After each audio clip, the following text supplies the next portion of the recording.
That's true. A lot of collaboration between indigenous communities and the Chinese community.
What's going on?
Maybe I should get this translated.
That's an important point.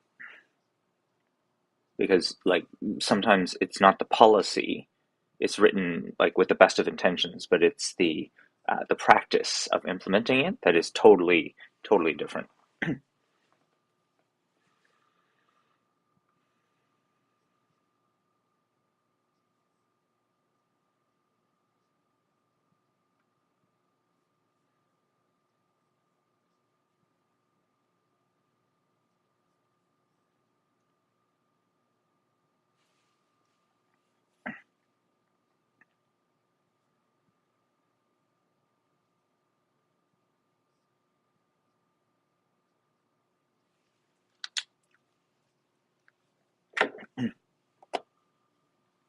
Right.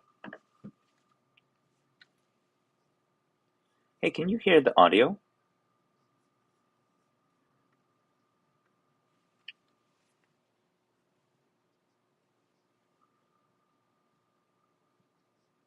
Oh, no.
Oh,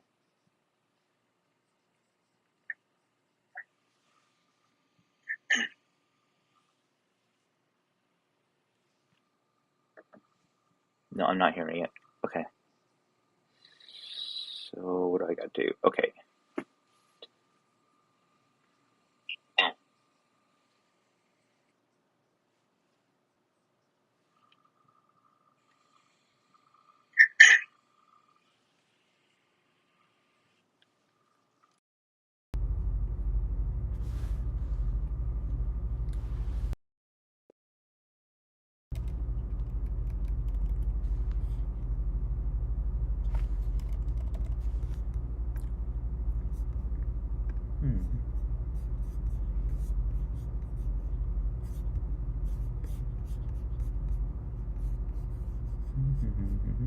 Okay, how can I do this? I got an idea.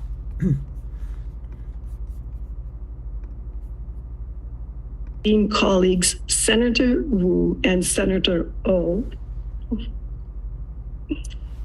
whose relentless efforts continue to bring attention to the anniversary of the Act's implementation. I applaud their commitment to shining a light on this chapter of our history. Their dedication serves as a reminder of the ongoing work needed to understand and address the lasting impact of discriminatory policies. As both senators have noted in speeches to this chamber, this very building was constructed in 1912 by the Grand Trunk Railway in a time prior to the Chinese Exclusion Act and before the implementation of the head taxes. When Canada was in dire need of their labor, thousands of Chinese men were recruited to assist in the construction of the western section of the Canadian Pacific Railway. Their work played a crucial role in unifying our country from east to west. It seems fitting then that we commemorate this moment here in what used to be the Union Station. I commend my honorable colleagues for the poignant exhibition that has been set up in what used to be the main concourse of the station. Like a railway station, the place where all the c'est en reconnaissant et en comprenant notre histoire, même les chapitres que nous regrettons. In conclusion, by recognizing and understanding our history, even the chapters we regret, we can build an inclusive and equitable future. Mayor, thank you for your attention. The French slipped a little bit. It's all good.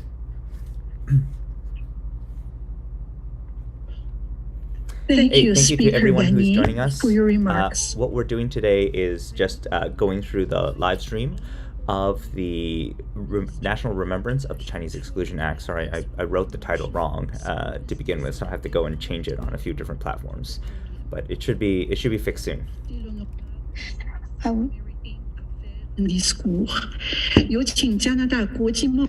would like to invite the Honorable Mary Wu, Minister of International Trade, Export, Promotion, Small Business and Economic Development, to the podium.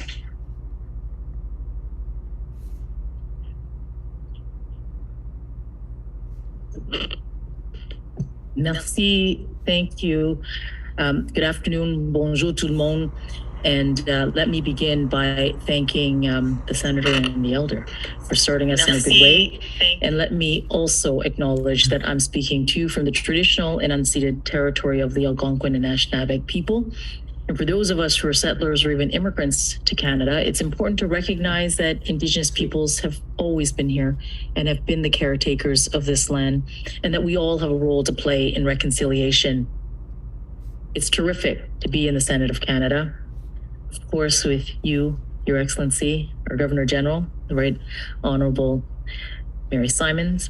And we have many special guests here, so pardon me for just a moment to say my welcome. Of course, we have Ontario's Lieutenant Governor, the Honorable Elizabeth Dowdeswell, who's here with us, senators who have done such a remarkable job at bringing your leadership to today's event. Thank you so much to both Senators Wu and O. And I also want to pay a particular hello to Dr. Vivian Poy, who I like to call Senator Emeritus. Because I want to thank Senator Poy for being a champion, for her leadership, and for her years and years of advocacy. And indeed, many of us today come to love and be fond of the month of May because we celebrate Asian Heritage Month. And it was during your leadership, Senator, that Asian Heritage Month came to be. And I have colleagues who are here, parliamentarians and MPs Jean Yip and Sean Chen and Wilson Mao, who are MPs of Chinese descent. So I wanted to welcome them, and of course all the parliamentarians, and certainly all the guests who are here, and of course Teresa Wu Pao of ACCT, which stands for Action Chinese Canadians Together. For your contribution in today's event. And for those who don't know, ACCT has brought their annual summit to Ottawa. So welcome to Ottawa. It's terrific to have you. We are here today to mark the national official remembrance of the Chinese Exclusion Act. And 100 years ago, on July the 1st, in the House of Commons, where I and others serve, a new act was passed, a new law that called the Chinese Immigration Act, commonly known as the Chinese Exclusion Act. It was a law that specifically targeted one racialized group, the Chinese, from coming to Canada. And during the 24 years that it was in effect, fewer than 50 Chinese people officially immigrated to Canada. It barred people like me, and it certainly barred many people like those in this room from coming to Canada. The Exclusion Act not only prevented new Chinese immigrants from entering Canada, but it also reinforced the negative stereotypes and prejudices against the Chinese community. And as a result, Chinese Canadians faced immense discrimination and racism during this period. They were subjected to discriminatory laws, racial profiling, and social exclusion. But Chinese Canadians didn't accept this discriminatory treatment silently. They organized and launched significant advocacy to repeal the Chinese Exclusion Act. You have to fight. It was a long and arduous struggle no other way. That required both the unity and the resilience of the Chinese community. Yes. Enfin, in 1947, the Chinese Exclusion Act was finally repealed That was an important victory for the Chinese community in Canada. The repeal allowed for the reunification of Chinese families, but it also began to pave the way for greater Chinese immigration to Canada, and successive waves of many in this room, including my own family, was part of that immigration to Canada. Today, there are some 1.8 million Canadians of Chinese heritage who call Canada home. As we mark 100 years since the start of the Chinese Exclusion Act, let us pause and remember the countless and invaluable sacrifices of those Chinese Canadians who paved the way for us today. Yeah. Today's event is an important one in our history. The government of Canada has we're certainly building upon the shoulders of giants here who have continued to resist despite all of the government and the power and everything. So I think that that's a really important comment. Recognize this national event. The plaque recognizes our history and those who fought hard for us to have a fair and more equitable Canada today. Mm-hmm. The plaque will be placed at the Chinese Canadian Museum in Vancouver, which is creating a critical repository for the Chinese Canadian experience that will document the art, the history, the heritage, while also celebrating the invaluable contributions of Chinese Canadians in creating the Canada of today. Just last month, I was at the museum. It's not quite open yet, but I was there to share that the government of Canada was going to contribute $5 million to support this important historic site. Oh, and I'm going to be there $5 million. On June the 30th to open up this museum on the eve of 100 years ago when this law was passed. Wow. It's important to educate and to share with Canadians the impact of the Chinese Exclusion Act. And here, the government of Canada is providing $100,000 to ACCT for the remembrance of the 100th anniversary of the Chinese Exclusion Act to ensure that the event is... Okay, so a little bit of background. I'm actually in Ottawa right now, and I'm doing this live stream actually in Ottawa. And my purpose for being here is specifically to participate in activities related to the 100-year anniversary of the Chinese Exclusion Act. So if anybody's just joining, this gives you a little bit of sense of what I'm trying to do here. And so I'm watching the live stream with you because I want to provide a little bit of commentary about my perspective and why I think that this particular event is very important. It's worth traveling. It's worth going for, and so that's why I'm trying to provide some details here. Of course, you can join the live stream yourself.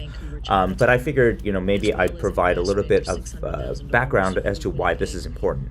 Now, almost everything that I've learned about anti-racism, I pretty much learned from Teresa Wu Pa and her group, the ACCT. So I'm just using this as an opportunity to expand my network and expand my understanding of what's happening, because this matters a lot, and it matters for technology, because the reality is there is no difference between what is happening right now in the world of AI and what has previously happened in terms of exclusion. We see these things today. So it's important for us to learn from those examples from the past.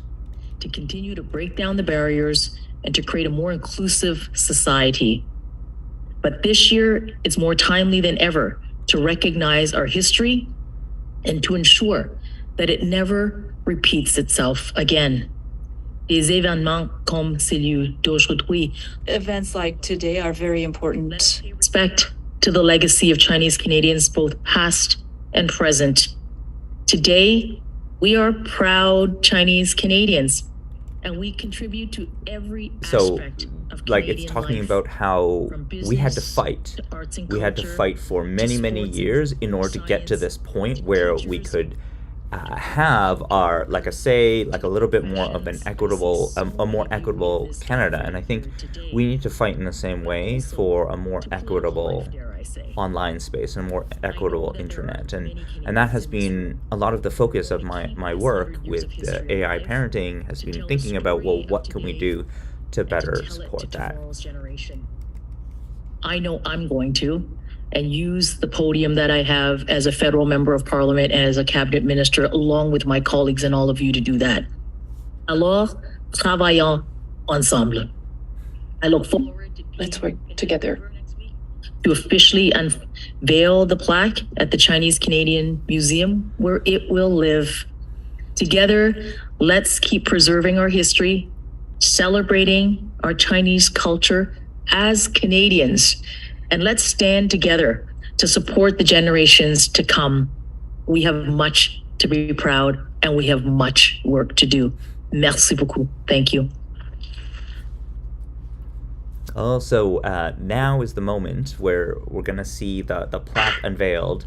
And so Thank this you, is the one that Honorable will Minister appear in the Ng. museum in Vancouver. Now I would like to invite Her Excellency Mary Simon, Honorable Raymond Gagné, Minister Ng, Ms. Teresa Wu Pao, Dr. Alway, Chair of the Historic Sites and Monuments Board of Canada, Professor Lloyd Wong, and Ms. Nadine Spence, Vice President of Parks Canada, to the front for the plaque So unveiling. this is the big moment, the unveiling of the plaque.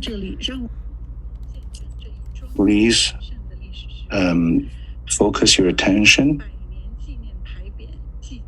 Please focus your attention here and let us witness the solemn and sacred moment in history as the plaque commemorating the centennial of the Chinese Exclusion Act is about to unveil.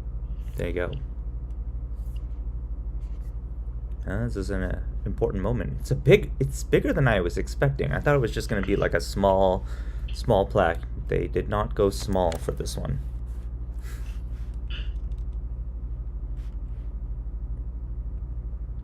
Wow. Oh, it's one of those ones. Okay. The ones that are made of like metal and stone. Oh, very cool. Yay. Exclusion Chinois, 1923 to 1947. So that's 24 years where we were excluded.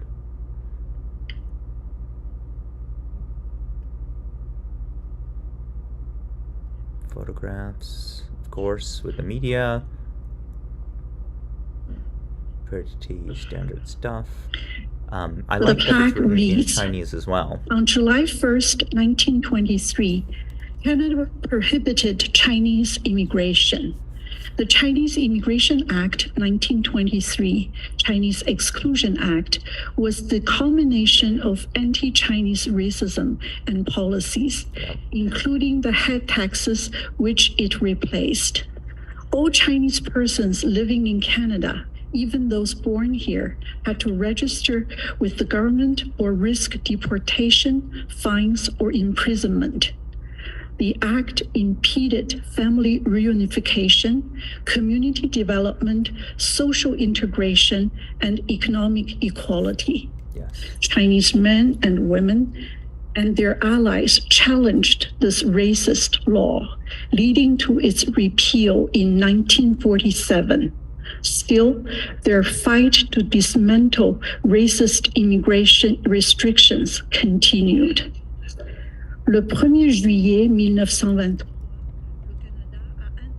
On July 1st, 1923, So, Canada prohibited Chinese immigration. This particular exclusion, I would say, really changed the nature of how many Chinese felt, like whether or not they were a part of or not a part of Canada. And I think that that's a really important aspect. It's like, no, it's like we can remove that at any time. We can remove your ability to immigrate into Canada. And so we've always like kind of have this feeling of like, oh, we're just immigrants. But if you look at the history, like certainly since the founding of all of our provinces and the founding of Canada, Chinese people have been there. So we're very much founders of Canada, in addition to just being somebody who, like a group who immigrated in. So we're not immigrants, we're founders. Restrictions continued. On the 1st of July 1923, Canada prohibited Chinese immigration. The Chinese Immigration Act 1923 otherwise known as Chinese Exclusion Act, was the culmination of the anti-Chinese racism and policies, including the head taxes, which it repealed. All Chinese person living in Canada, even those born here, had to register with the government or risk deportation, fines, or imprisonment. The act impeded family reunification, community development, social integration, and economic equality. Chinese men and women and their allies challenged this racist law, leading to its 1947 repeal. Still, their fight to dismantle racist immigration restrictions continued. I would like to invite Dr. Olway to the podium. J'aimerais inviter Dr. Olway. I would now like to invite Dr. Olway, who is the chairman of the Historic. I would like to invite Mr. Dr. Olway, chair of the Historical Sites and Monuments Board of Canada.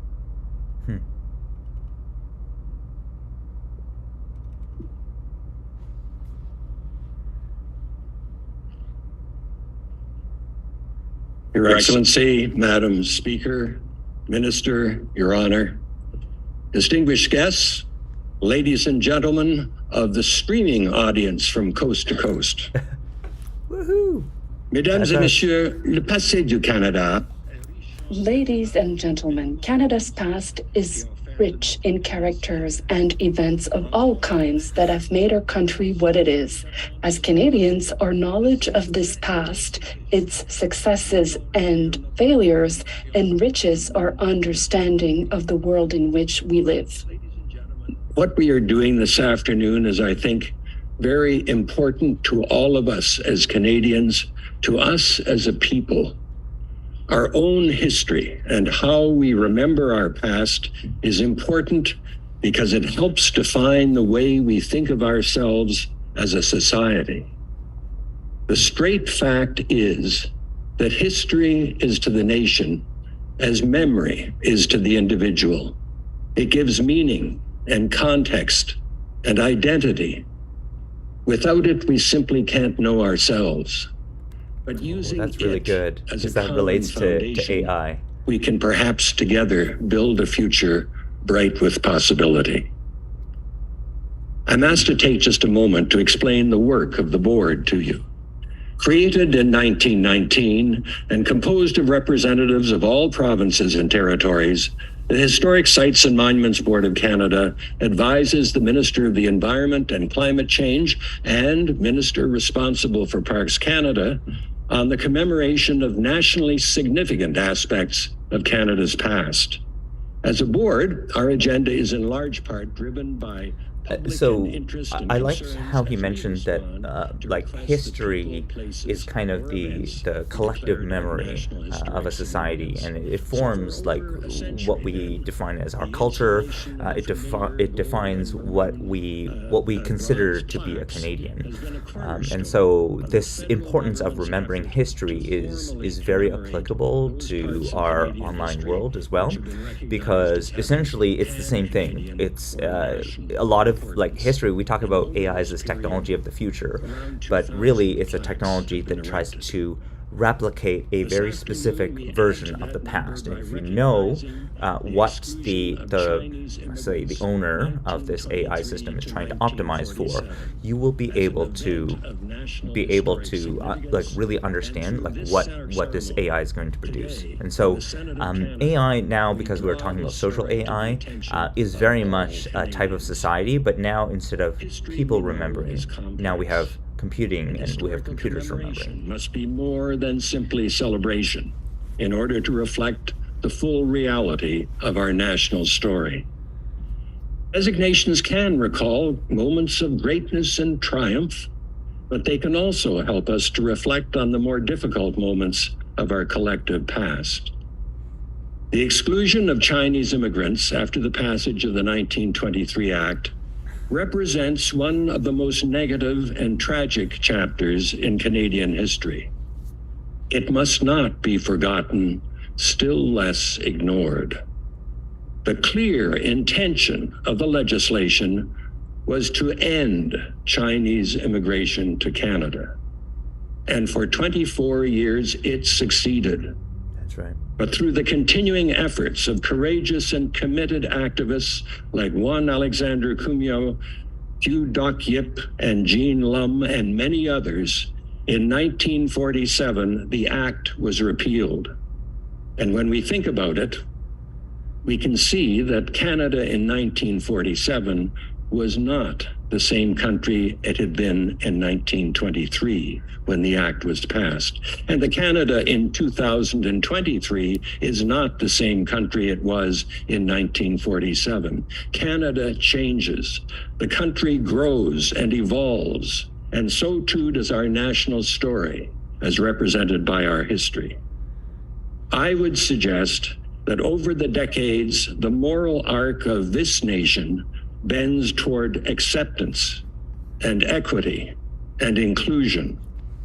They become fundamental values. It kind of makes me think, like, 24 years of advocacy. Like, we think of things like maybe from an election cycle, but here we're talking about like 6 election cycles. That's a long time, and a long time to be like advocating, and a long time to be fighting. And so kudos to every individual who was involved with repealing the Chinese Exclusion Act, because they were really standing in the face of power for decades. And that's kind of part of the resilience, is like this stuff doesn't happen quickly. It takes a very long time, and it takes a lot of dedication. And that kind of shows the kind of resilience that is required in order to sustain activism these days. We can perhaps also do this within a broad context of growing hope for our collective future, based on the record provided by the history of the past 8 decades. Thank you.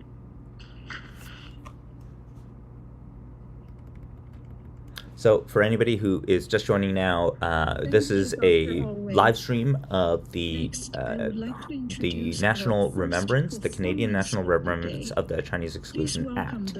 And so we are just going through just like a series of speeches, and I'm just adding some commentary along the way, just about how we think of this as something that happened 100 years ago, but I wanted to emphasize that this is not something that is exclusive to 100 years ago. It's still happening today. Oh, there's a performance. Yay. Oh, maybe I should go full screen on them. Hold on. Boop.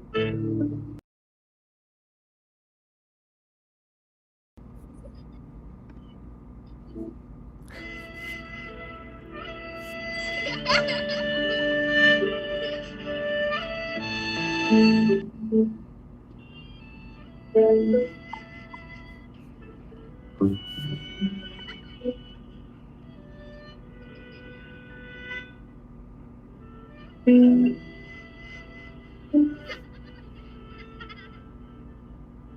audio sounds weird. Okay, hold on a second. Let me just see if I can fix that. There we go. Better.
Okay, the first part I saw was just a bunch of people, like, I think all the adults, like, fell onto the ground, and it was just, like, the kids that are around. I'm not quite, like, the expert on understanding interpretive dance, so excuse me as I try to understand, to follow this as we watch along.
So the audio is getting a little bit choppy now, but from what I can see visually, it just looks like this is like the moment of action. So something negative is happening, and now it's probably like, to me it looks like the the passing of the law interpreted in terms of dance, and then like the continued exploration, or like the continued struggle and resilience of the people involved.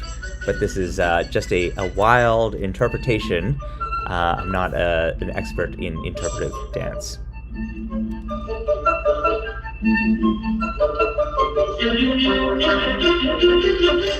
Oh, that's interesting. That looks like people working together.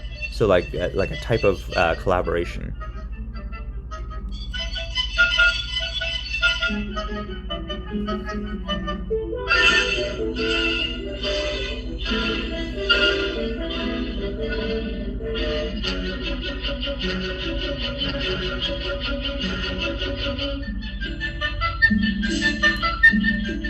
So everybody's in a line, pushing against each other. So it like either shows like following, or it feels like, kind of a back and forth. So that's an interesting way of showing it.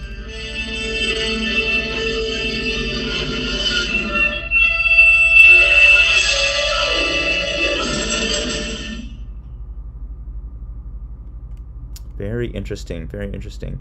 So in the end, they come out, and it's like the four different, like the children in different colors, to me represents like diversity, and the individuals with the different, like everybody who's like the same represents like against that. So I thought, oh, that's an interesting, really interesting interpretive dance on this. So honorable senators, members of parliament, distinguished guests, ladies and gentlemen, friends, 尊敬的总督阁下，尊敬的贵宾， hold on.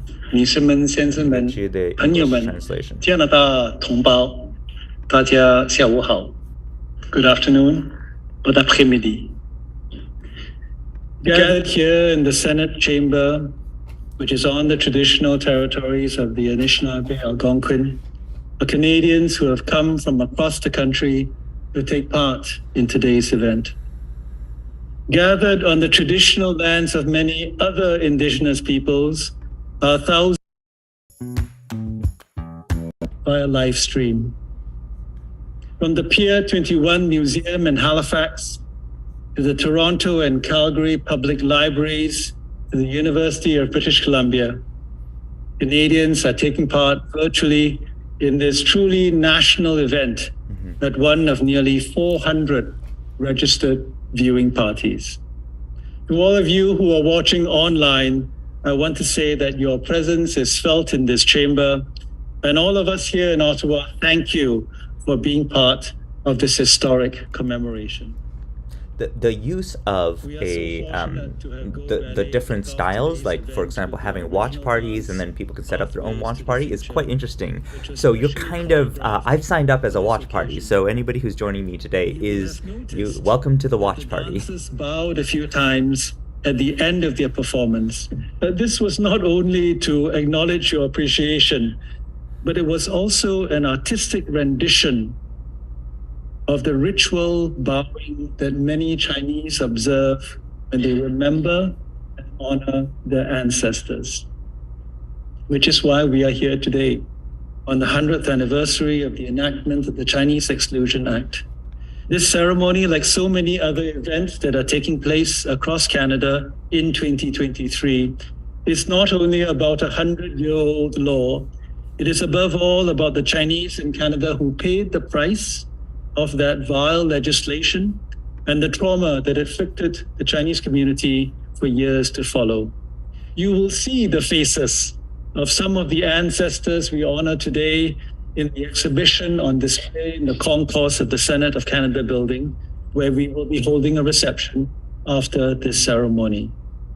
And when you have finished looking at the portraits of Chinese men, women, and children who were subject to the head tax and other compulsory registration schemes, I invite you to then study the documents also on display in the Senate concourse, which record how the Parliament of Canada went about making the Chinese Exclusion Act possible. The speeches given in support of the Act are difficult to read, especially for me, since I am a senator from British Columbia. After all, it was senators from BC 100 years ago who argued the most ardently for Chinese exclusion.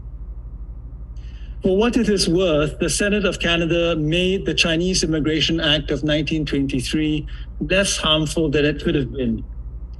The upper house removed the requirement for a language test to apply to Chinese already in Canada that the House of Commons had passed. That provision, if kept, would have likely led to the mass deportation of Chinese who were deemed to be not sufficiently fluent in English. So this is another aspect that is very, very important. When we talk about like exclusion, so this requirement to have a language test prior to like entry into Canada is actually something that is still happening today online. I remember there was a time where we had like a church registration, for attending a service, and everybody had to register online. And I didn't have a chance to actually attend the service. This is like during the COVID times, but I did have a chance to see all the people who walked up to the door, hadn't registered, and they were rejected. And they were all racialized individuals because one lady who was at the front steps of this church was saying, I've been going to church since I was a little girl, and this is like going to the actual service is very important to me. But once you introduce this online system, I cannot read, and I don't feel very comfortable using an online system that is English only.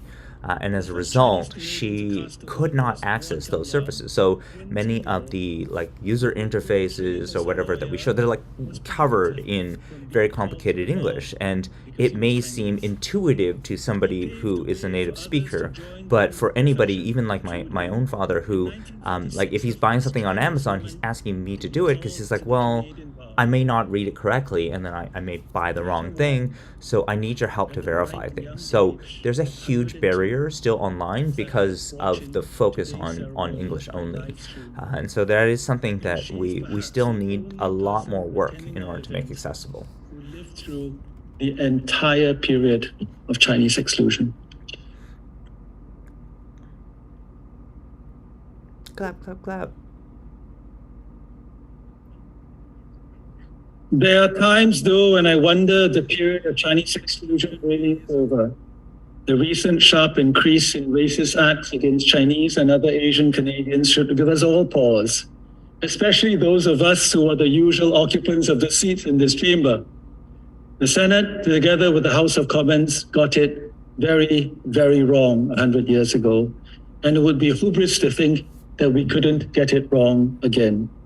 This ceremony, therefore, is fundamentally about looking ahead and looking out for the danger signs of contemporary exclusion against all modern targets of Canadian society. That's really key. Like I want to emphasize that, you know, this idea that, oh, it happened 100 years ago and it's not going to happen anymore, is false. The reality is, you just look at any online system. You even look at our society today, like during the COVID times, and you look at this kind of xenophobia that we are experiencing even within Canadian politics. It's like all you have to do nowadays is just mention that this person works for the Communist Party or has Communist Party connections, and we're back to the McCarthyism in Canadian politics today. So this is certainly not finished, it's not over, and that's why it's so important for us to learn these lessons today. There are innumerable examples of how Chinese Canadians have embraced ever more tightly this country, Canada, as an antidote to the historical exclusion that their forebears faced, and of how they achieved spectacular success in all professions and callings. Our next speaker is one such example. It would be shorthand to say that he is a Chinese Canadian business success story, but that would only be a shorthand because he represents so much more than business success. I'm going to let him tell us his story. Ladies and gentlemen, please welcome to the podium the President and CEO of HY Louis Limited and the Chairman of London Drugs, Dr. Brant Louis. Chairman of London Drugs. There you go. Wow.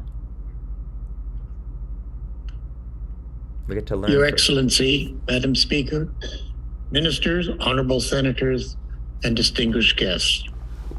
I'm very grateful to Senator Wu and to all of you for the opportunity to speak today. I am here today to tell you a story. It is the story of the Chinese who came to this country to seek a better life. Stories are so crucial. Like you can say all the data that you want, but it is the stories that help people suspend disbelief and help you get into the context. It reflects the same journey thousands of Chinese have taken since arriving in Canada in the late 1700s. It is my privilege to be here today to acknowledge those people and to remember. Just as we do for anniversaries of other more somber occasions, we gather for reflection. We also gather, bringing our collective experience so we can look forward together. I live by the idea that we forgive, but should never forget.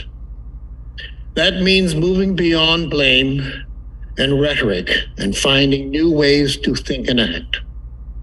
We serve past generations and our history best when we heed their lessons. That is why it is important we have this national remembrance of the Exclusion Act of 1923. It was Winston Churchill who said, "The longer you can look back, farther you can look forward." It may be hard for most Canadians to look back at 1923 and understand what I like that.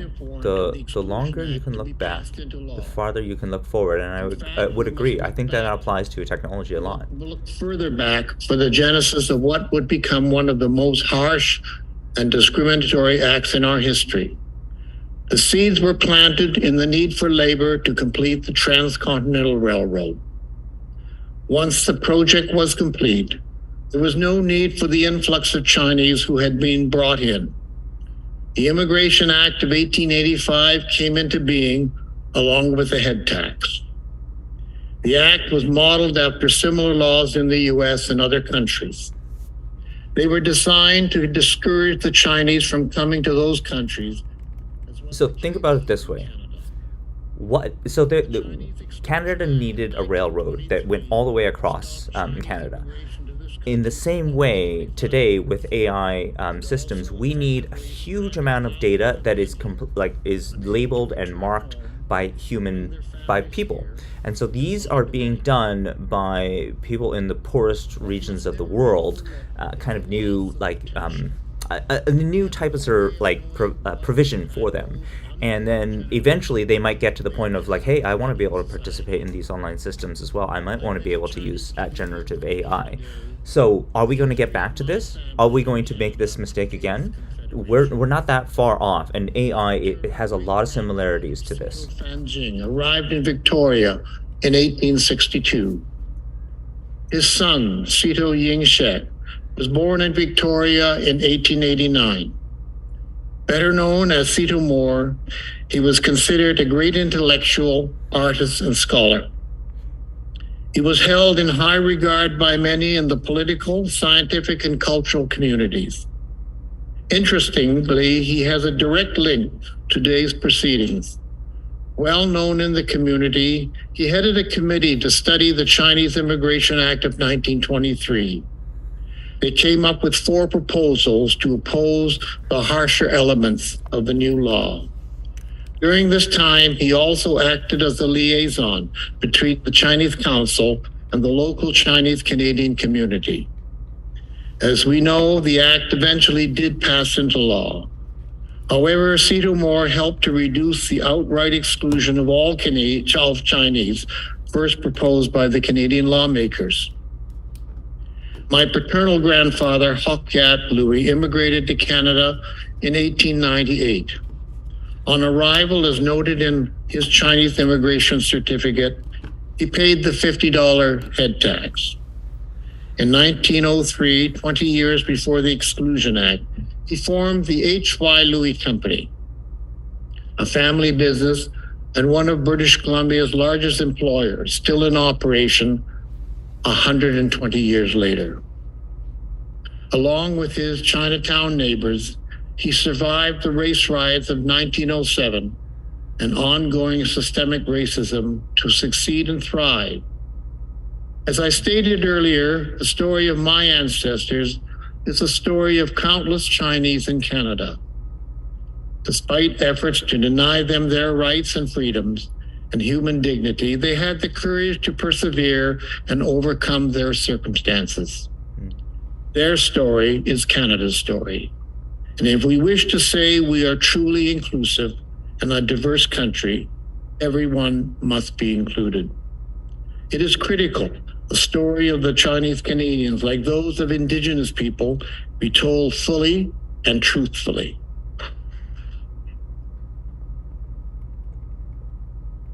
Wow, this is so good. I'm very glad he's sharing about like the importance of that resilience, despite all the unfair treatment and all of the bias that was already in the society. He emphasized that, you know what, we paid it. They said there was a head tax. We'll pay that head tax, and we will continue to fight. That's not everybody, right? It takes a lot, and it takes a lot of sacrifice to be an activist, but people were willing to do it, and they were willing to do it for decades. And to seek a new life. It is incumbent on us to ensure those dreams are fulfilled. They are no longer on us to ensure those dreams are fulfilled. They are no longer with us, but their stories remain. Their lives matter. What they worked for is the fuel that should drive future generations. Those dreams that may have seemed so distant are in fact reality for young Chinese Canadians today. However, they are not without challenges. It is widely believed that this younger generation experienced less discrimination, being born more distant from the time of the Exclusion Act. In fact, what we saw in 2020 was a reemergence of racism that had always survived just under the surface. One of the recurring themes of racist remarks aimed at the Chinese Canadians during the last 3 years has been, go home. Go back to where you came from. That remark harkens directly back to 1923. It reflects a time many thought was in the past, It also reminds us that we must be vigilant in protecting how far we've come. As we've seen with some of our closest neighbors, rights and freedoms long thought permanent are being eroded and repealed. Facing enormous adversity often brings out the best in a community and a nation. Sadly, the worst can also emerge as we witness in the dramatic rise of racism over the course of the pandemic. Critical to Canada's future, it may have acted as a deterrent to young Chinese to follow a path to public office or seek leadership in business and the community. The myth of the so-called model minority still exists and has perhaps been exacerbated by events of the last few years. So model minority is this idea that there doesn't exist racism because there are many Chinese individuals like this chair of London Drugs who are quite successful, but it really is a kind of a trope, and it doesn't apply to all Chinese people. There are many who are struggling as well. I believe a community and a nation is created by the stories it tells about itself. For too long, many of our stories have been untold, ignored, or overlooked. I did want to also emphasize that, one of the reasons why this anti-racism is really important to me is because when I grew up, I know that my dad experienced racism in Canada, just as I experience it today. And what I do know is that if I don't do something to prevent that, my own children are going to experience racism as well. This is not something that you just give it time and then it goes away. Like if you're a young person today, don't think like, they've done all this work and racism no longer exists. No, it's always there. It's just taken different forms. And what you'll find is that it becomes more and more sophisticated, like the way that it's expressed. And so what you need to do is you need to understand more about anti-racism and a little bit more about how it is expressed in today's society and how is it expressed online and in artificial intelligence systems, which it unfortunately still exists today. We didn't build it, but as the current owners, we have the responsibility to fix what is needed. Canada's reputation has been that of a peacemaker, a country of inclusion. Some say a mosaic, but a mosaic only reveals its true beauty when it is seen as a whole. The possibilities exist for us to reimagine a Canada that includes all histories and all peoples equally. There is a famous saying that tells us, success is not final, failure is not fatal. It is the courage to continue that counts. We must have courage. We must continue. Our future depends on it. Thank you. That was really well done. And I emphasize that it is that resilience that really I think is the most Canadian aspect of this and something I really do appreciate him highlighting. I would now like to invite former Senator Vivienne Poy to the podium. J'aimerais inviter l'ancienne sénatrice Dr. I would like now to invite former Senator Vivienne. I would like to invite former Senator Vivienne Poy to the podium. She was the first female senator of Chinese background in the Canadian Senate. Thank you.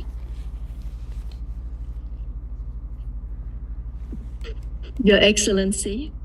So there's a lot of people what you'll hear as first Chinese, and why is that really important? It's because they're breaking barriers, and I think we need those people who are going to break barriers, and they need to be celebrated and recognized. Years. 100 years ago, the Dominion government did their utmost in exterminating our indigenous cultures and severely discriminated against anyone who didn't look European.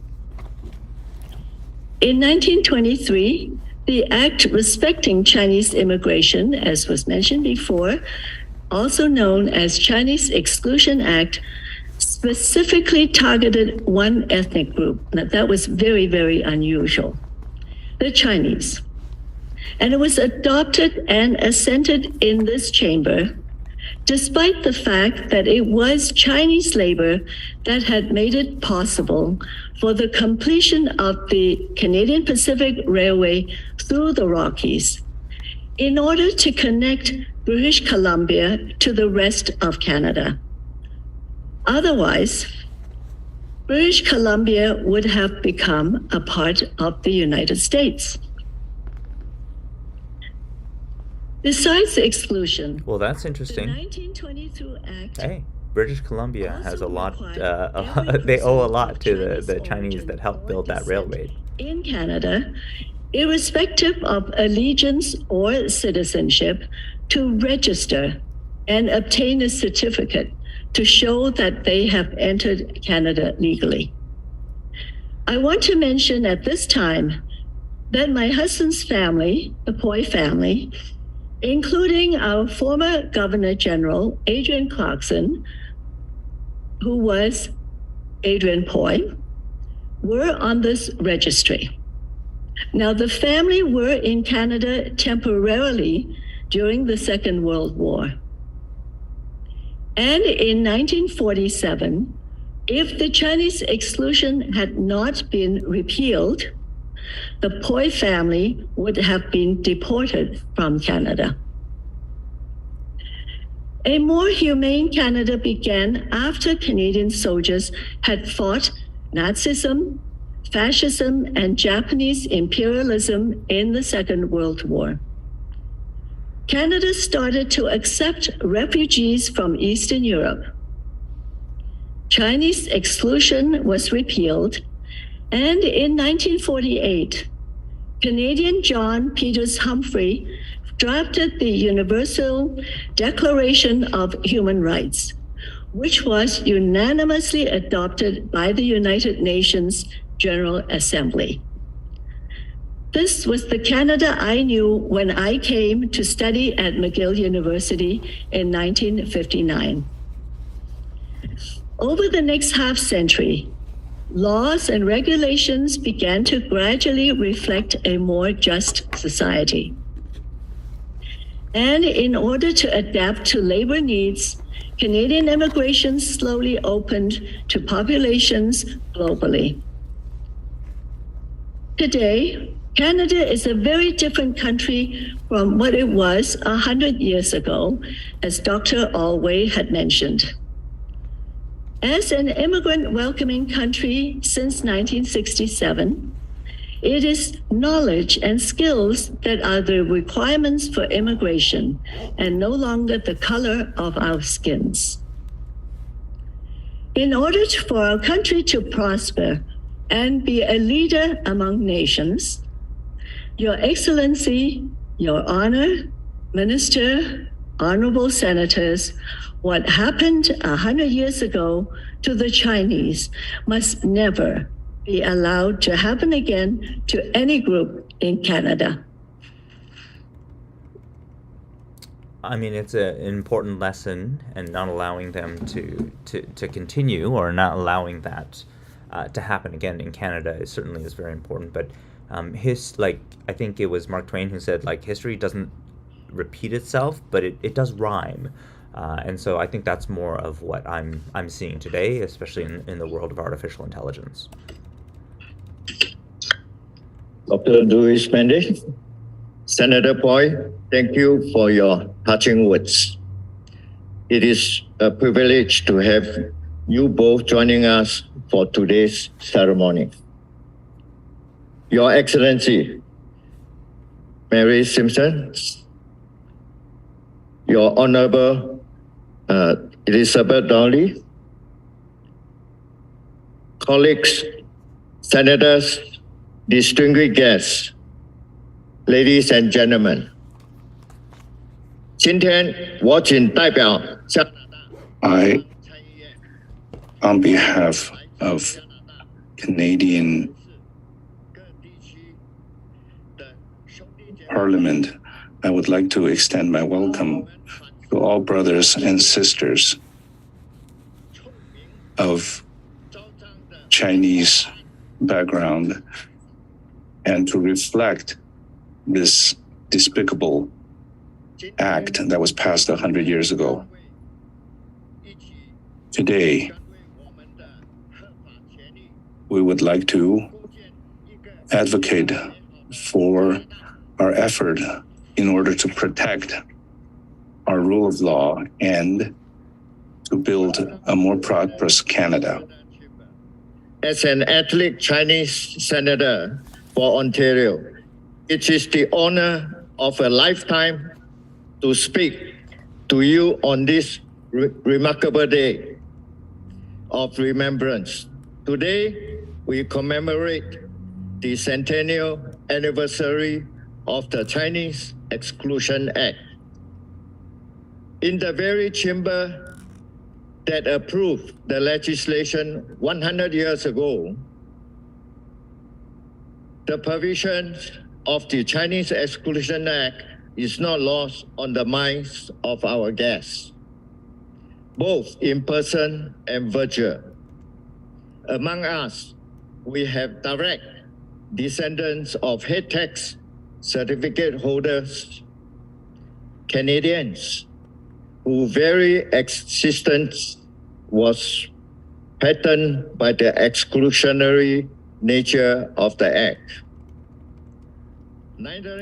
Well, I mean, that's true. Like any kind of negative thing can be interpreted as like an identity, and sometimes like we do tend to take the negative things that people say about us and then turn that into an identity, or a core memory. If you recall the movie Up, no, not Up. The one with the feelings. What is that one called? I can't remember. Anyways, it's the Pixar movie, and so like these ones like are really just saying that, you know, some people did choose to use the head taxes and that became their identity. But there are others who decided, you know what, that's not going to be my identity, and I'm going to continue to resist and continue to fight it. And I think that that's really the message for today, is that like this is why we continue the activism that we have today, and this is why this particular event is so important for all Canadians, for all people, and anyone online these days. This struggle, it does not end today. It continues on, and we use the lessons from the past in order to inform how we will act in the future. And that's part of my goal, actually, is to speak to as many individuals who are in these positions of like authority, of power, of representation, to go, well, what are you doing? What are you doing to continue that fight in the online spaces? Because that fight is still going on today, and we need more fighters. We need more warriors in this space. We have come far, my friend, and how bright and our future continues to shine. Finally, I just want to draw your attention to the upcoming performance of the song Never Forget July 1st. The song, whose author is unknown. So July 1st, they call it like the day of humiliation, because it's the day that the Chinese Exclusion Act was approved. And so this is a song specifically about that. And written, of course, like, why would it be written anonymously?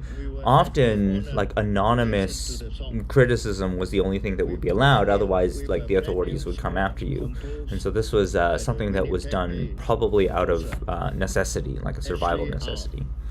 And performed by a choir assembly under the direction of Mr. Chin Ki-yang, especially for this occasion. That's CK. Tomorrow. Hey, I know this guy. CK is like a conductor who is normally located in Ottawa. We've collaborated with them. I help out with the Calgary Chinese Oratorio Society, and I believe this is CK Young. The anniversary of the Chinese Exclusion Act at the Parliament Hill, just a walking distance from here. And I hope you will enjoy today's show Thank you. Merci beaucoup. 谢谢. Matrix. So this will be interesting, but I think I have to switch the audio system to the original. So thank you, Senator O. Next up, please welcome our National Remembrance Ceremony Choir. La chorale va maintenant chanter. They at the time they called themselves the Ottawa Christian Choir (OCC), but maybe they changed specifically for this event. 专门为此次活动排练的歌曲《勿忘七一》。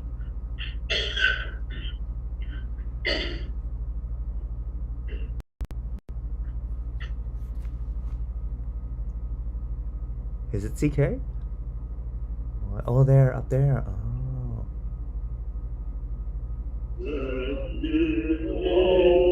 That is CK. Oh my god.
I've sung with these people before. That's amazing. It's really interesting. Small world.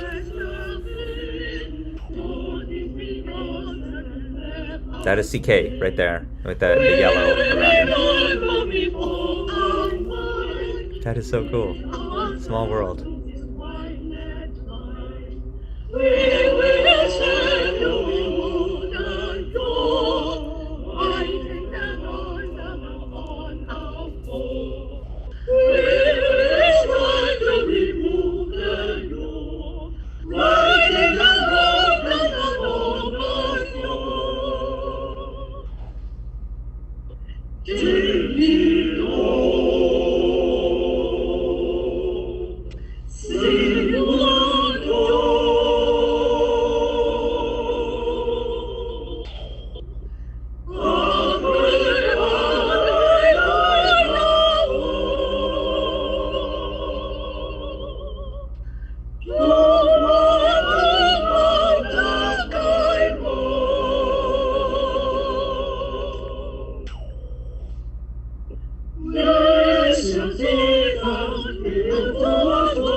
All right, great job.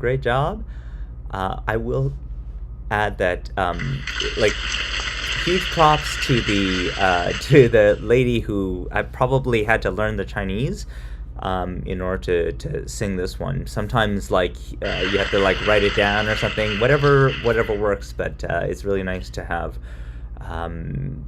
multiple people the joining Chinese for this. Exclusion Act, otherwise known as the Chinese Immigration Act of 1923, was passed by this Parliament of Canada and came into force 100 years ago, as many of our speakers had referenced. It was aimed deliberately and specifically at a race of peoples, and as these peoples, our ancestors, where we see its impacts. Your Excellency, Your Honor, honorable senators, distinguished guests, and perhaps most importantly, fathers, mothers, sons, daughters, uncles, aunties, cousins, grandparents, friends, who have all gathered in this august chamber, and the thousands of those who have gathered to watch these proceedings in communities and in their homes across Canada. My name is Albert Wong Ka Sing. Good afternoon. That's the first time I ever used my Chinese name in Canada. In commemorating the centenary of this act, as you can see, he's like really emotionally impacted by this one. Who, like us, was simply seeking a better life for themselves, and more importantly, for their family.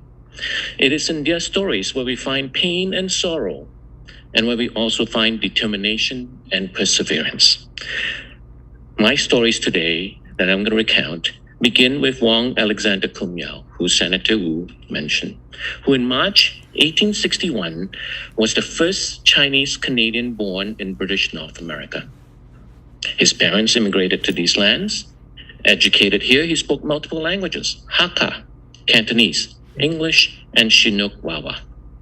He completed his education and trained in law, as Senator Wu mentioned.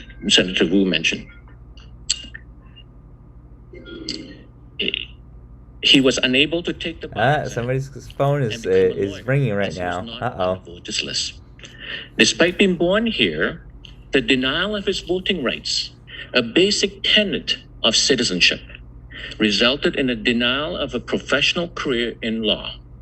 He applied to become a notary in 1903, but this too was denied as he was unable to vote. He was an activist for Chinese Canadians' rights for most of his life. His son Gordon also studied law. The first I do want to add that, they fought really hard. So when they initially came to Canada, they fought really hard for the right to vote. However, in the same way, like if you look at the online space, you have no right. You don't get to choose who the next CEO of Facebook is or who the next CEO of Google is. This is not, because of super voting shares, this is not a right that you have. So really the right that you have is your data.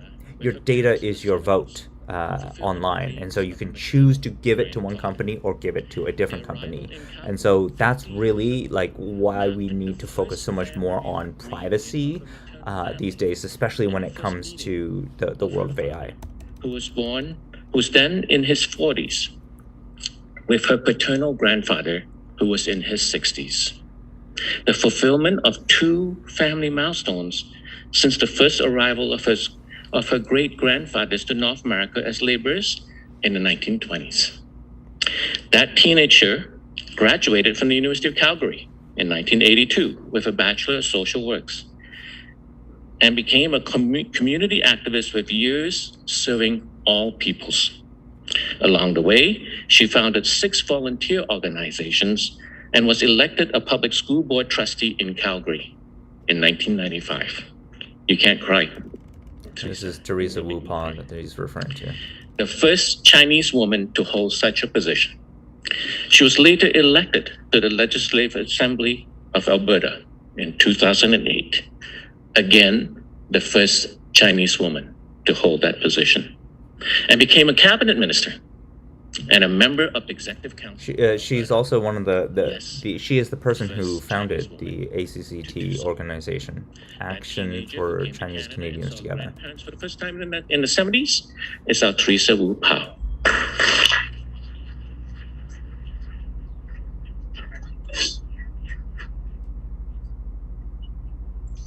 And she's now the chair of ACCT Foundation and the chair of the Canadian Race Relations Foundation.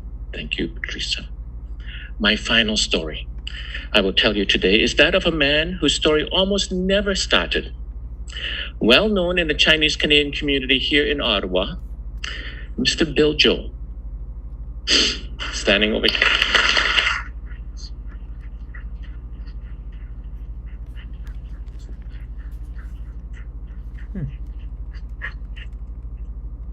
Well known in the Chinese Canadian community here in Ottawa, Mr. Bill Zhou has poured his energy, his compassion, and his resources to helping others gain a foothold in this community. His father, Shang Zhou, first arrived in Ottawa sometime between 1915 and 1916. He opened Zhou's Laundry and Cleaners at Slater Street. In 1919, he went back to China and married Kai Wen Zhang. However, they could not afford her passage to Canada at that time, and so the husband returned to Canada to earn sufficient money to pay for his wife's passage. This finally happened, and Mrs. Zhou was on a ship bound for Canada in 1923. She was caught by the Chinese Exclusion Act, which was implemented while she was at sea. And as she arrived, it was only through the intervention of a church and members of the church that she was allowed to land and join her husband, becoming one of the last to pay the head tax. Bill was born in 1929. He's a giant in the Ottawa Chinese Canadian community, co-founding the Ottawa Chinese Community Service Center, the Ottawa Restaurant Association, and the Kiwanis Club of Rideau.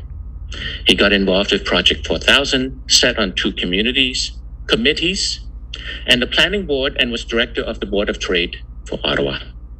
He raised hundreds of thousands for Chinese senior residents on Florence Street and a special floor for Chinese seniors in the Glebe Center. And when you go along Somerset Street, you will see the magnificent Chinatown Arch. Bend down and look at the stone base, and you will see Bill and June Zhou's name printed on as the top tier donor for this project. Ladies and gentlemen, Mr. Bill Zhou.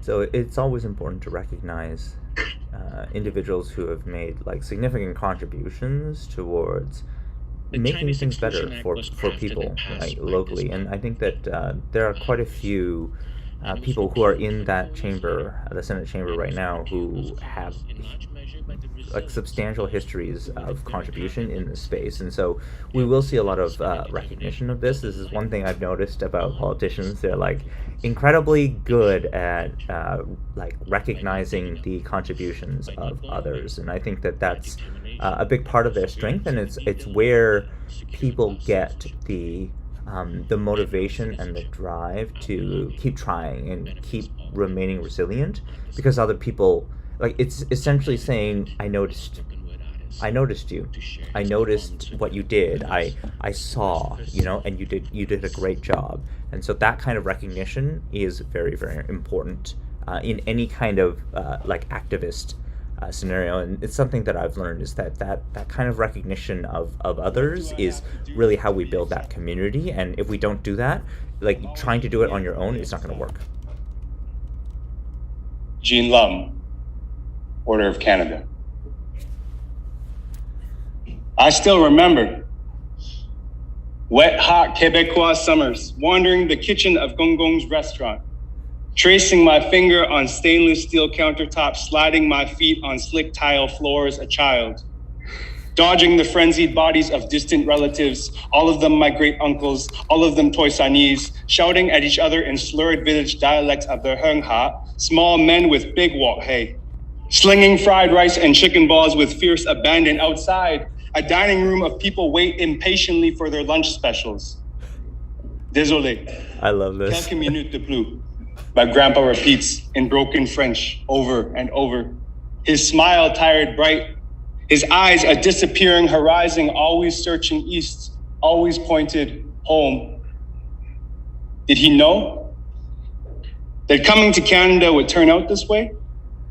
That he would live out the rest of his days scraping by, serving his culture deep fried and assimilated.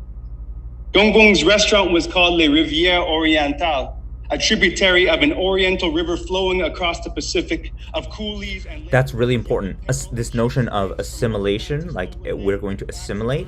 Think of all the data that exists right now. The goal is to assimilate that data. And what you're going to see, especially as we move towards more flocks, is that you can't even recognize the original data. It's like we've created this like meta like training sample afterwards, and it's specifically designed as a type of digital assimilation. When the Chinaman comes here, he intends to return to his own country. He does not bring his family with him. He is a stranger, a sojourner in a strange land. He has no common interest with us. John A. MacDonald. When my great-great-grandfather landed in 1880, I wonder if he could read the signs posted on street corners that said no Chinese or dogs allowed. Or did these foreign scribbles amuse him? That's a very common trope. Like, so in order to justify any types of racism, you treat the people that you are fighting against as less than human, and that still happens today. There was no refund for those who could never afford it. What is the cost for countless families split down the middle like steamed pork buns? Family trees pruned far too soon. What reparations for the lonely only caught between generations, a Western creature with Eastern features, forever a foreigner, a sojourner in a strange land? Is there a credit for this rootlessness? Can I invoice for that dissonance? They called us the paper children. And how apt. Our identities so fraught, so fragile, so as to collapse, fly away on the wind, big guest energy. See, we have been here long enough to realize that we can never be here long enough. Our mother tongues will always be too foreign, our food too pungent, our ambition too overzealous. There will always be someone older stock. And if a Chinaman dies in a railway tunnel and a CPR foreman isn't around to record it, does he make a sound? Does the ground open up to welcome him? Our ancestors lie tucked away in rockfall deposits. Their skeletons are the skeletons in democracy's closet. Can you hear them? Can you see us now? They say we are our ancestors' wildest dreams, but what of our ancestors' nightmares? Oh, I love that. Our skeletons are the skeletons in democracy's closet. Our elders go to their deathbed still ashamed. Our young ones born in this country still constrained, still told to go home, still spit on at bus stops, still virus, still spies, still foreign interference. We have never been allowed people. But today we stand and we scream for every face that looks like me, every kid who's ever pulled their nose bridge to make it taller, every time they mocked us because our eyes are smaller. This is for our elders, both alive and remembered, for their lessons, the tough and the tender, for our full names, past and present. May they be pronounced and may they be respected, for every chink in the national fabric. Yeah, I remember like when I went to school as well, they'd be like, "How do you see with those super narrow eyes?" I'm like, "What are you talking about?" It's like, how would I know how to see in any other way? And so that it's definitely something that I've experienced as well. 100 years, so child, when they tell you to go back where you come from, tell them you come from elbow grease and laundry bleach, from broken English and MSG. Hunchback elders and paper sons, you come from a history of resistance, backbones and persistence, resilience and commitment. Tell them you belong. Tell them we belong. Show them your hands. These are the same blistered fingers that once clutched railway hammers, that form fists and family alongside our native relations. Feet bound by tradition, but forever forging forwards in lockstep recognition that freedom comes towards us in 100 years. Let us not look back again and mark what's left undone, but instead how far we've come, the fights we have won, and the sum of our people standing proud and equal. The past is the past, let this be the sequel. No longer ashamed and no longer illegal, but proud, unrelenting, and home.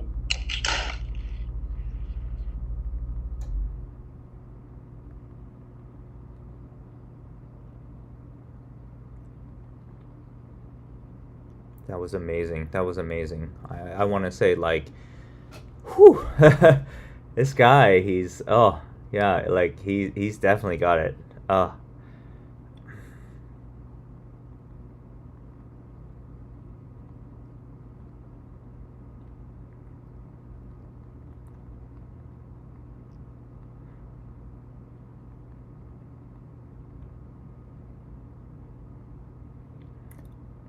Trying to share this with some people that I know. I thought being the last speaker would be easy.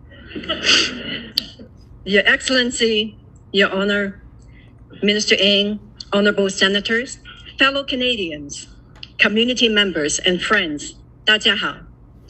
It is indeed my honor to address you this afternoon on behalf of the Action Chinese Canadian Together Foundation, right here in the capital of Canada, in the chamber of the Senate, House of the Sober Second Thought, where the Chinese Exclusion Act was passed and enacted on July 1st, 1923, for almost a quarter century, representing a darker chapter of Canadian history.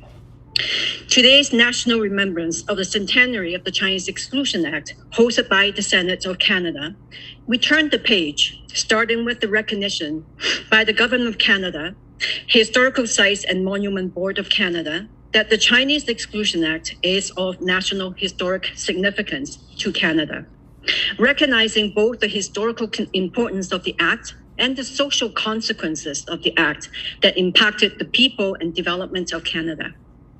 Today is historic that we have a gathering of a diversity of people, including many of Chinese descent, that did not have a voice in this very chamber until about 2 decades ago, when the Honorable Vivian Poy was appointed as the first Canadian senator of Asian descent. We have Mr. Zhou. That's key. Like, we haven't, not having a voice. That's the key. That's how power is maintained. Right? It's like making sure that those people who are marginalized cannot get heard by those at the decision-making table. And that is how it continues today. This is the mechanism by which power is maintained. How much of a voice do any of us have in any of the online systems that we use? We have almost none. And I think that that's the key, is that we need to fight back, and we need to say that we do have a voice, and we need to explain where that can be and how we can express it and how we can support each other. From across Canada, remembering our collective past and telling our Canadian stories. I would also like to share a poem, not written by me, that resonated with me, that I believe will resonate with some of the other people observing today's event, written by a younger friend of mine. I consider him representing my children's generation, whom I met recently working on a Canada Day project that we have entitled Essential Canadians. And it goes, my great-grandparents built the railroad that connected and founded Canada. My grandparents ran the laundromats and restaurants that served towns all across the country. My parents started the shops and businesses that became part of the cultural and economic richness of our greatest cities.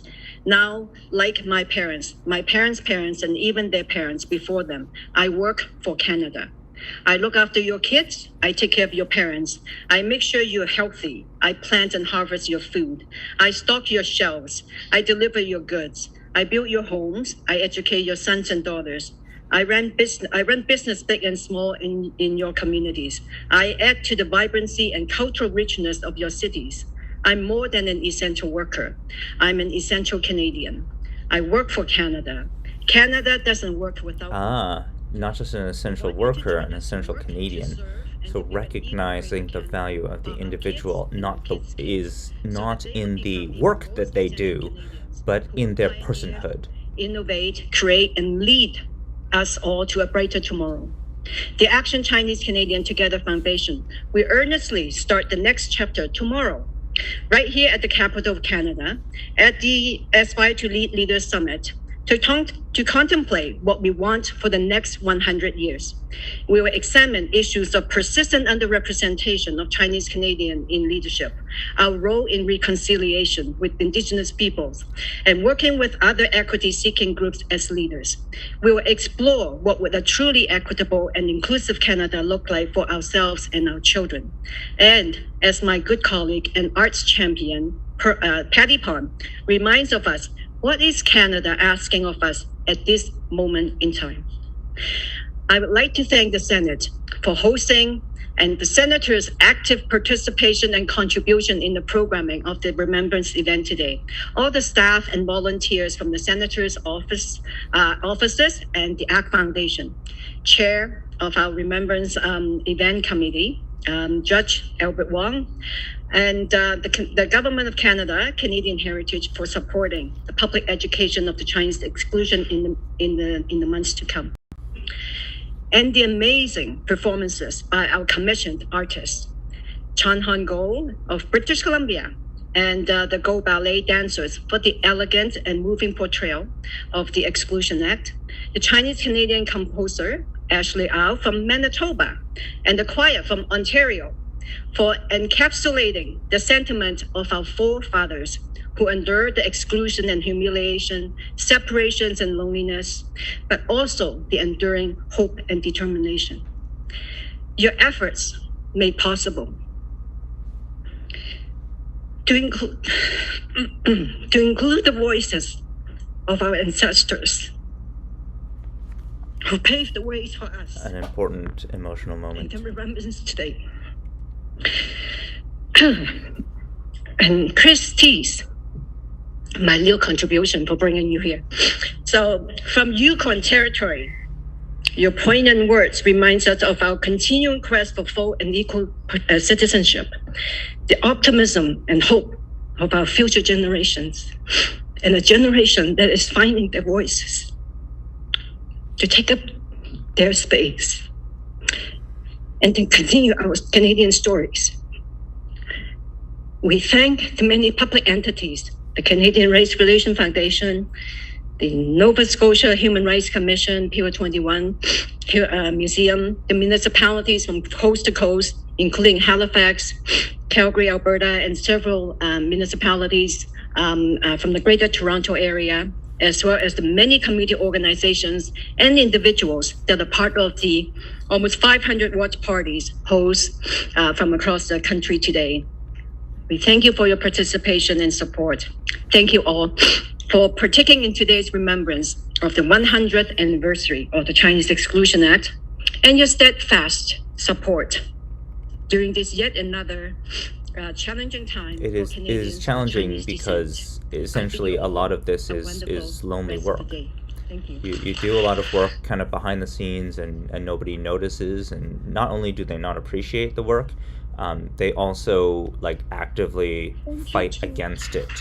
Through gaslighting or through ignoring you. Like there's a lot of like it takes a very strong emotional toll, and so somebody can spend a large portion of their life just working on this stuff and not see any result, right? Like you imagine like those people who are fighting for 24 years, maybe they fought for 23 years.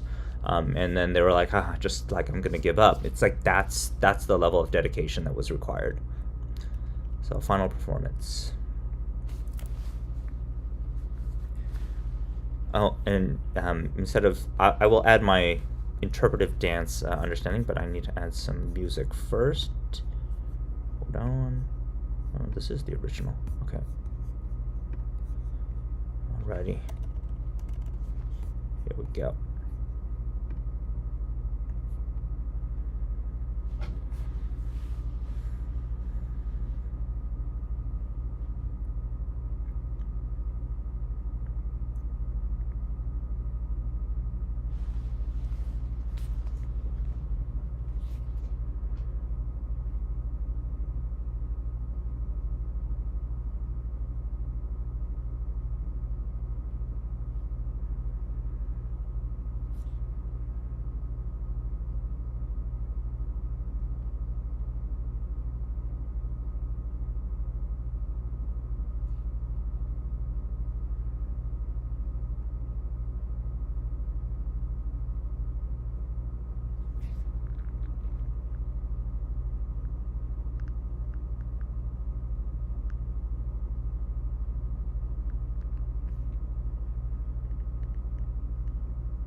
That's weird. I guess I'm not hearing any of the audio from this. I guess maybe they turned it off or muted or something. Bummer. Or maybe there's just no audio for this part. Thank you, Go Ballet dancers. Incredible performance. Now, for those who are able, please stand for the singing of the Canadian National Anthem. Pour conclure la cérémonie commémorative, veuillez vous lever pour l'hymne national du Canada. 全体起立，唱加拿大国歌。請大家起立，唱加拿大國歌。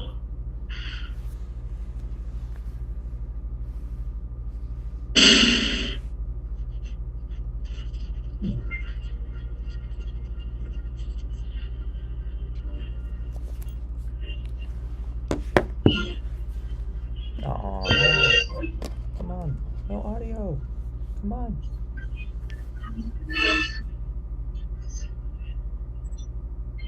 Oh, okay, so it's being sung by CK's choir. Wonderful. This is one of the reasons why I say, like, it's very important to have a speaker system, so that you can, like, put microphones and you can just sing anywhere, like the ones with the batteries. So I'm excited. I'm gonna be sharing a little bit about a new speaker system that I'm purchasing, which supports the new Bluetooth 5 wireless, like true wireless stereo sound. And of course, like Zoom and music doesn't work very well together.